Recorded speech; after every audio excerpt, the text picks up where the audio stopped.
This is Optimal Relationships Daily, episode 1162, Emotional Labor, Why Your Friends Are So Tired, by Sara Stanizai of ProspectTherapy.com. Hello, everybody. My name is Greg Audino. I am your host and narrator here on ORD, the show that is all about sharing content for you that can help you build better relationships. So glad you've joined today, as I have another post on deck for you from Prospect Therapy. Sara Stanizai, the owner and founder of the practice, has an article for us on emotional labor and how many people carry weights around that those who are fortunate enough not to carry often disregard. So let's hear how we can be more mindful of this and enhance our interactions with these people as we optimize your life. Emotional Labor, Why Your Friends Are So Tired, by Sara Stanizai of ProspectTherapy.com. Anyone who has ever worked in a customer service job knows the literal pain that comes from smiling at customers for 8 hours. The numb cheeks and glazed over eyes as you answer the same question for the 12th time that hour. Sometimes you get home and can't stay up, you're so physically exhausted. But sometimes this heaviness comes from more than an overtime barista shift. What about always cleaning up after office birthday parties because you feel responsible for everyone else?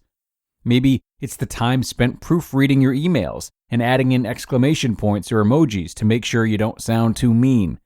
There is an unspoken expectation that weighs down the shoulders of oppressed and marginalized groups of people who are often forced to maintain a level of dissonance between how they truly feel and what society around them deems correct to feel. Emotional labor. This is why Black and POC communities are tired. This is why trans and non-binary communities are tired.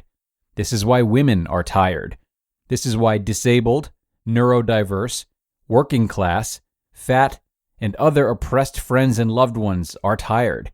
On top of the actual labor it takes to live day to day, they're saddled with emotional labor too.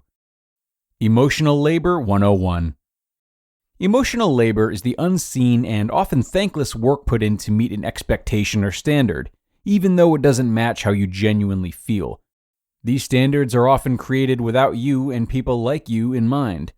This regulation of one's feelings creates cognitive dissonance, or a mismatched idea of expected emotions and actual felt emotions. Living in a constant state of cognitive dissonance can be extremely difficult, leading to intense mental and physical exhaustion. Emotional labor is often a feminist issue because the large majority of this work falls onto women, especially women of color. In a patriarchal society, the standard has been set for women to pick up the emotionally laborious work, as it falls into a category of matronly duties, even when you're not in a mothering role. In the workplace, this can include rote tasks such as censoring yourself to maintain a cheerful and positive mood at all times, always making the office coffee even if you don't drink it, and being responsible for checking in on new employees and mentoring them, even if you aren't in HR or their department. But emotional labor is not just a workplace issue. Patriarchal standards of gender roles play out as much in our personal lives as they do in our professional ones. In relationships of every type, women are often expected to bear the vast majority of this unsung work. Always lending a listening ear and emotional support with your friends, since they always call you the mom of the group. Maintaining the social calendar for your partner, making sure you both remain active in individual social circles. Cleaning the dishes with your mom after making dinner, even though your brother has never been asked to do it. This type of labor can be complicated, because even if it does have misogynist beginnings, it isn't automatically wrong or bad work to be done. These tasks have to be completed in some way or another, and often they are done out of love, care, and joy.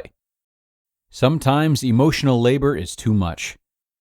Just like the physical toll heavy labor will put on your body after years in a demanding job, emotional labor can wear you down over time. Even if you're an extroverted person with a strong support network, this new layer of work can slowly wear away at you. Carrying the brunt of emotional labor can be extremely frustrating. When we've heard people explain the work they do behind the scenes that's never noticed, the levels of pain and exhaustion are audible. It is extremely frustrating to be the one in charge of all these important unsung duties with nobody acknowledging the work you're putting in, and honestly, no clear way to shake things up without aggressive confrontation. Many times when this subject is brought up, it's attributed to nagging or being loud and aggressive or having an attitude. But these are most likely just stereotypes placed onto conversations that are completely justified. The sheer work of even attempting to create a safe space to share feelings ends up becoming an emotional labor unto itself, perpetuating the problem at hand and leaving the laborer even more beat down. The damage of this emotional lift can ripple out as well. Many people who benefit from this level of emotional labor don't even realize they have the privilege of benefiting from it. This lack of awareness only continues to perpetuate the systems in place that bind these marginalized groups to emotional work. Maintaining this level of emotional labor discrepancy also sets an example for those around you, specifically younger kids who may look up to you. These gender roles can be unknowingly harmful, setting a standard for how they think they should be treated by partners, loved ones, friends, managers, or coworkers. So, where do you even start? Find your people.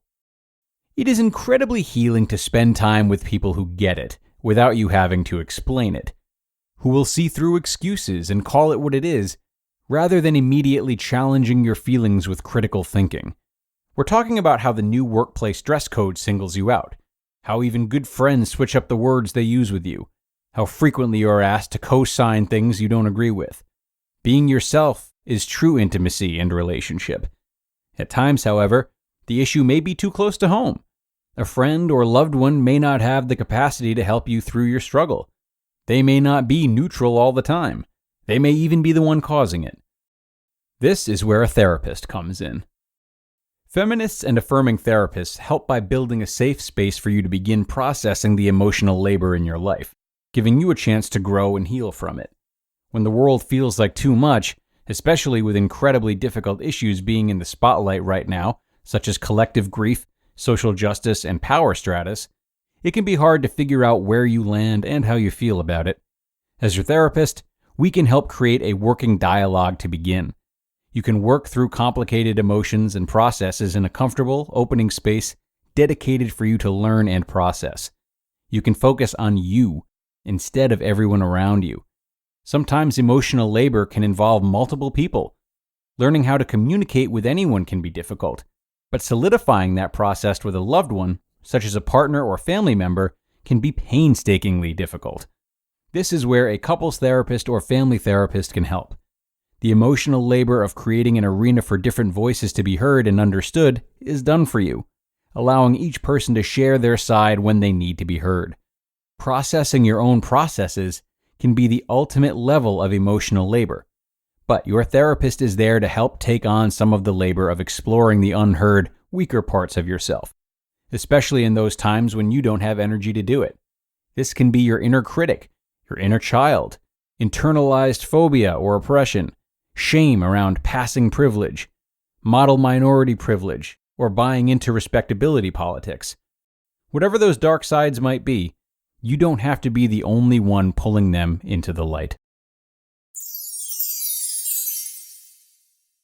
You just listened to the post titled, Emotional Labor, Why Your Friends Are So Tired, by Sara Stanizai of ProspectTherapy.com.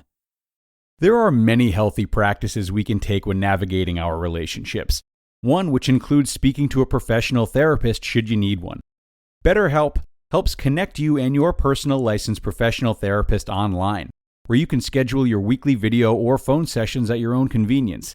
And with their counselors specializing in stress, family conflicts, LGBT matters, and more, they make it easy for you to change your counselors whenever needed.